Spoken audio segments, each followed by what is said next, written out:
day 29 of 30 Days of Sketches with Christy's Beautiful Life, and technically there's 31, so we have 3 more days. And what I have here is I have the last of a little Scrap Room Flavors of the Month. I'm so sorry, I don't remember the name or the month, whatever. And this is all I have left, and I want to use it up. And this little baby bit here too. And then, oh, sorry, I should have showed you the sketch first. I usually do that. So sorry. I got a little excited about using up the last of my kit here. It's by Jessica Finn Hill. And it's got 2 photos with a big old title, embellishment clusters with a couple of stripes of paper across a, maybe a cardstock or whatever. And then some journaling down here. So anyway, I got that little bit of paper here. There's a couple things I'm going to do here that's different. So first off, I'm not using photos. These are cards that I got from my husband and my daughter for my 50th birthday. And they're just real sweet. So they went good with the colors here too, which was really funny. So I'm going to use these just to put the cards, my family got me. And then also, and then I'm going to say Grateful Heart is my title. I thought that was going to be great.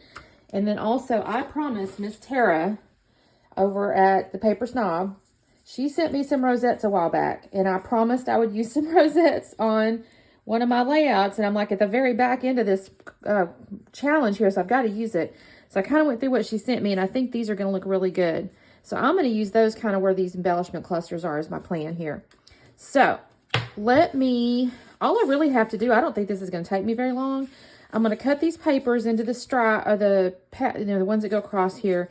I don't know if I'm using this one or not. I really love this floral.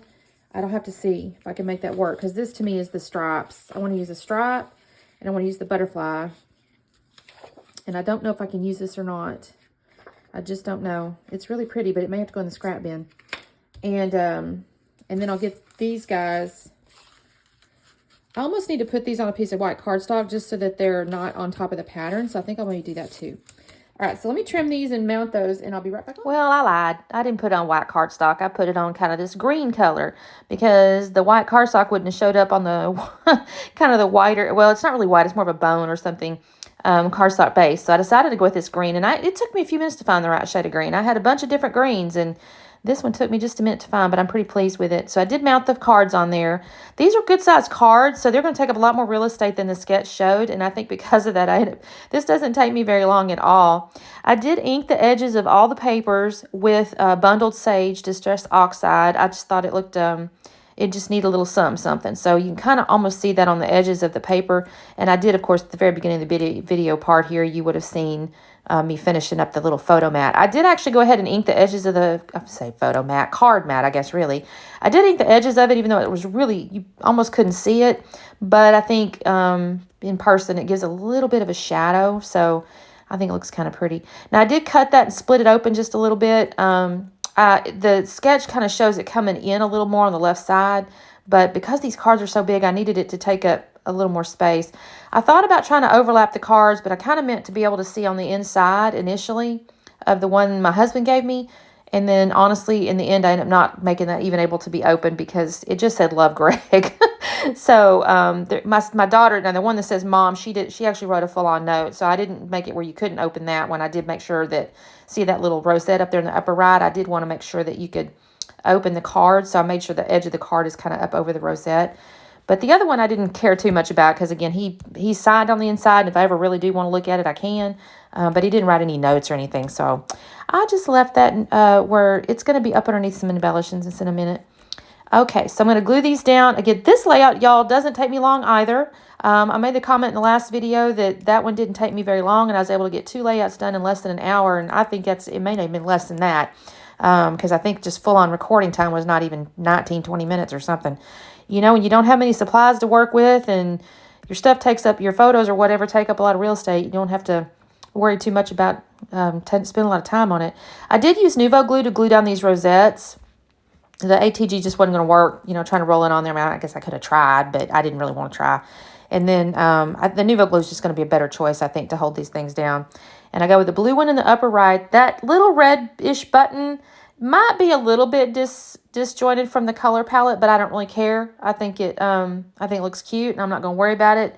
And it fits, the blue works really good with the little blue butterfly that poked out on the right-hand side of that card there, so it's fine.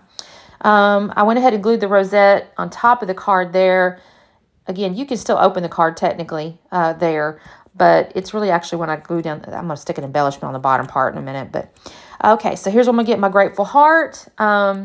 This, I think the title might be going a little higher than she showed in the sketch. I think I just kind of expanded on this one a little bit. You know what I mean? Like I just kind of got bigger on the page than the sketch showed, but the overall design looks the same. It's just I've gotten, I think, a little bigger and took up more real estate on the actual page.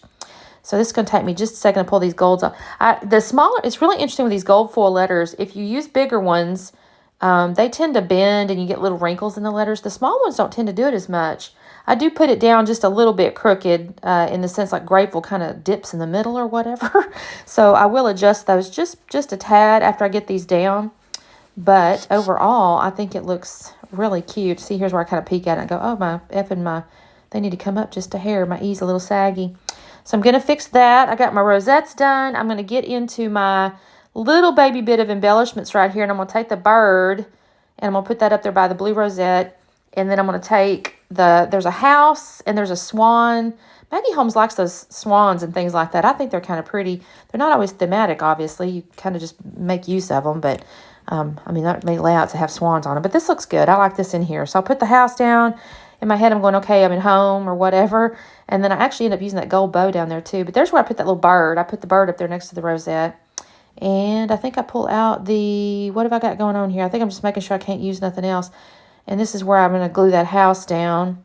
And then I'll glue the swan on top of the house. And then I'm going to take the gold, like bow looking thing and put that on the left-hand side. This is not exactly per sketch at this point, obviously. She used hearts and stuff. And this is a bit of a deviation, but it's in the same kind of general area. So, you know, making a little visual triangle there. And then I'm going to decide, you know, she showed some journaling on the lower right down there. So I'm going to go ahead and do that too. I decided to do that on camera. I may cut it, though, in just a second if it gets a little bit too long. Look at me. I just keep touching everything, y'all. I'm thinking to myself, but I've got this layout basically done, and I'm thinking, well, that didn't take no time. That's just kind of unusual. So I'm not really sure what to do with myself. So I thought, well, I'll put this journaling on here.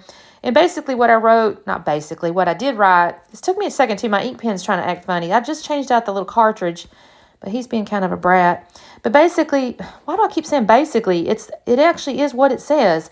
Turning 50 is such a blessing when you have a husband and a daughter like I do. And I said, so blessed, June 2022, because that's when I turned 50. And that's all I'm going to do the layout at this point. I don't add any sprinkles or anything. My last one, I did sprinkles and I didn't stick my arm all in it, so I kind of got scared.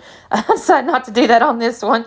I could have probably done some little gold sprinkles, but I did not, and I didn't even add any enamel dots. I think this turned out real cute, though. I'm happy with it. It's got my cards documented. Here's the slowdown. Thanks so much for watching. This was day 29, so we only have 2 left, y'all. Only 2 left. Oh, I'm sad. Anyways, thanks so much for watching. Check out the playlist. Also, don't forget I have an Instagram at Scrapping Harden. So when the 30 days ends, if you still want to see layouts on the daily, then just go over there and check that out. And we will see you tomorrow. Bye-bye.